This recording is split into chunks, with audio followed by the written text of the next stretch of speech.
Inside the world's biggest mansions, homes are definitely the most cherished possessions of a human being, partly because they ensure a comfortable life and partly because they're the main ways to show the social status of their inhabitants. And in our modern and overly competitive world, status is utterly important, especially for some of the men and women of today's high society. For most people, a decent-sized house is more than enough. For some, it's only giant, ostentatious mansions that rise to their limitless expectations. And you can bet those expectations come with more money than you can count. In this video, we go inside the world's biggest mansions. Number 5. Wittenhurst, London, England, 90,000 square feet. Technically, Buckingham Palace is the largest residence in London. It has roughly 830,000 square feet of living space, 775 rooms, and several corgis. Besides, it's also the home to a queen. We're skipping it in favor of the city's second largest abode, designed by architect George Hubbard to incorporate part of the Georgian-style Parkfield estate that previously stood on the property. The newly named Wittenhurst was built between 1913 and 1920. A former resident who had grown up using the trapeze in Parkland's gymnasium once referred to the remodeled home as the present monster. Over the next century, Wittenhurst became dilapidated after decades of neglect, despite serving as the setting for the BBC show Fame Academy in the early 2000s. With the addition of 2 basements housing a 70-foot swimming pool, movie theater, massage parlor, a sauna, gym, a Chinese room, a billiards room, and parking spaces, the living space will add up to 90,000 square feet.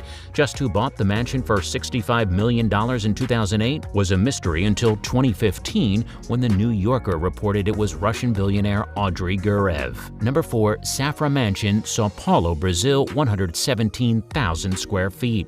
What can you tell about this mansion owned by a notoriously private banking family, the Safras? Not much, except it's ginormous, and it's a bit reminiscent of Villa Leopolda, a French Riviera mansion that once belonged to his brother Edmond. Surrounded by a high wall, the 130-room house is about 10,868 square meters and features 2 swimming pools, one of them being an indoor pool.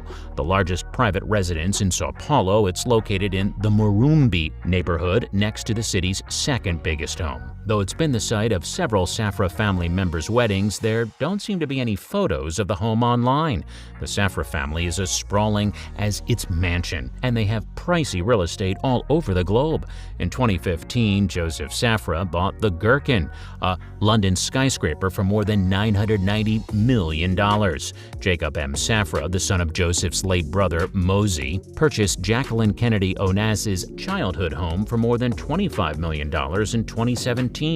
According to Forbes, Joseph Safra is worth $22.8 billion, making him number 39 on the billionaire list. Number 3. Biltmore Estate, Asheville, North Carolina, 178,926 square feet. The Biltmore Estate in Asheville, North Carolina is considered the largest private residence in the United States, and it's no wonder with its 178,926 square feet of splendid surroundings. Finished back in 1895, its architecture completes the beauty of the mountainous landscape in the area. Unlike most other private mansions of the world, the Biltmore Estate comes with a twist. In 1930, it was open to the public, offering accommodation in its Village Hotel or the property's 4-star inn, plus gourmet foods and their own wine. Owned by a railroad and shipping magnate, Cornelius Vanderbilt, Biltmore's estate's main house has a chateau-like charm and no less than 250 rooms. Add to that 43 bathrooms, 65 fireplaces, a bowling alley, a 23,000-book library, and a huge indoor swimming pool,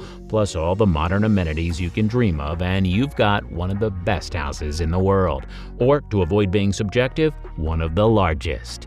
Number 2. Antilia, Mumbai, India, 400,000 square feet. Standing 27 stories high, the cool mega mansion Antilia is home to the Mukesh Ambani. a leading Indian industrialist with interests in oil and gas and telecom, and one of the richest men in the world with a net worth exceeding $60 billion. The second biggest mansion in the world was designed for the Ambani family by Chicago-based architecture practice Perkins & Will and built by the Australian construction firm Leighton Holdings. Completed in 2010, Antilia is a 190-meter-tall building with extra-high ceilings. Inside the building, 6 floors of car parking space are designed to accommodate 168 cars, helipads on the roof with room for 3 helicopters, and an entire floor for air traffic control. The building can also withstand an earthquake measuring 8 on the Richter scale. A unique facet of the design is that each floor has a different layout and is built using different materials. In addition to the family's living quarters on the upper floors, the sprawling architectural masterpiece features a ballroom, a theater, 4 floors of terrace gardens, a lobby, guest apartments, a temple, and a 2-store recreation center consisting of a spa, swimming pools, a dance studio, a yoga center, and a jacuzzi, among others. An army of over 600 staff helps maintain the building. The overall structure is based on Vastu, an Indian architectural philosophy that's similar to the Chinese Feng Shui tradition. 9 elevators carry individuals throughout the massive complex, and the top floors of Antilia offer panoramic views of the Arabian Sea. Number 1. Istana Nurul Iman Palace, Brunei, 2.15 million square feet.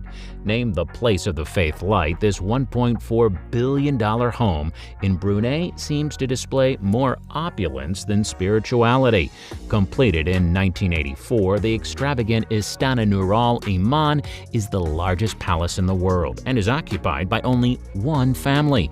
Dripping in oil wealth, the palace was commissioned by the Sultan of Brunei, Hassan al-Bolkiah, and every detail of the palace is grandiose and over the top. Covering over 2 million square feet, the palace features everything one would expect: 1,800 rooms, a 110-car garage, and of course an air-conditioned stable for the Sultan's horses. So, as not to get too far from the idea of faith light, the palace also includes its own mosque that can accommodate 1,500 worshippers. Besides being the Sultan's home, he also entertains foreign dignitaries at the palace, and several government offices are also on site. Despite these practical uses, the palace is still very much a home for the Sultan and houses part of his 5,000-car collection, including custom-made Bentleys and hundreds of Ferraris and Rolls-Royces. Although it is a private residence, the Sultan invites the masses for 3 days a year during Hari Raya Aidil Fitri. An estimated 110,000 come every year to gawk at the riches of the Sultan and receive a gift from His Eminence, small packets containing money. So, if you had to choose one of these mansions to be yours, which one would it be? Let us know in the comments below. If you enjoyed the video, make sure you leave a like and subscribe and turn on those post notifications.